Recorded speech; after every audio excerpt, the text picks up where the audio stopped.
Hi mga beshies, ug hi mga momshies. Ako ni si Indishana. So today maghimo ko baby makeup. So enjoy.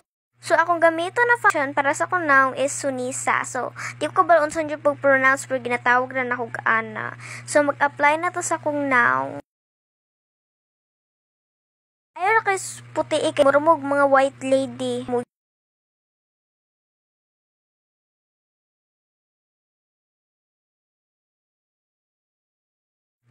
Hala, nagpakit-kit si Beshi. So now, magbutang na tag foundation pud sa tong na kay para murag wala ta nagsulot og mask.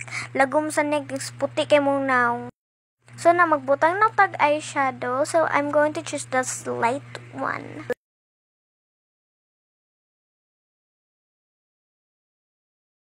Namali ko diri kay nasubraan na ako. So, yan, i-erase na ako ris gibalik ko. So, muna ang close up na ako. So, na atong gamiton is this light baby shade that is very shiny.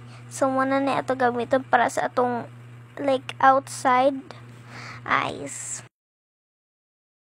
So, na atong gamiton is this dark one para sa atong outside eyelid. Muna ko himuon para eyeliner.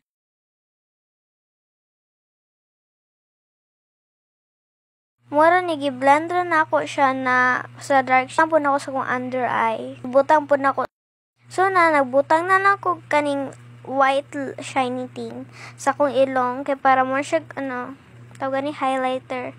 Pero wala ko kuy highlighter ba to gigamit na ako na siya.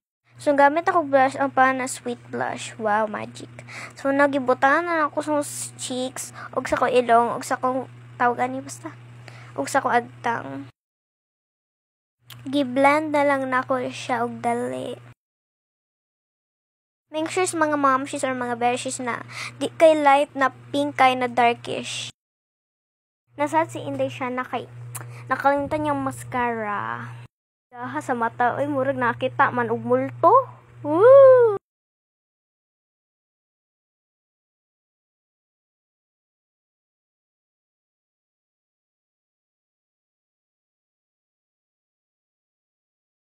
Sagdi ko dara guys, na concentrated ko.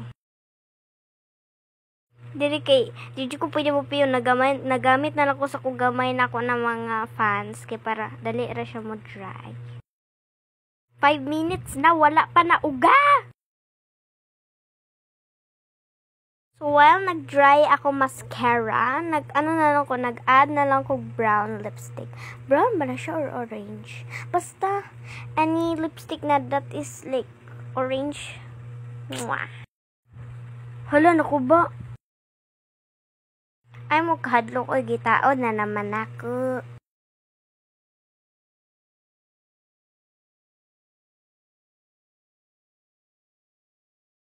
So yan, nag-add na lang ko powder. So this is the finishing look. Yan, sassy. Bye-bye! Mwah!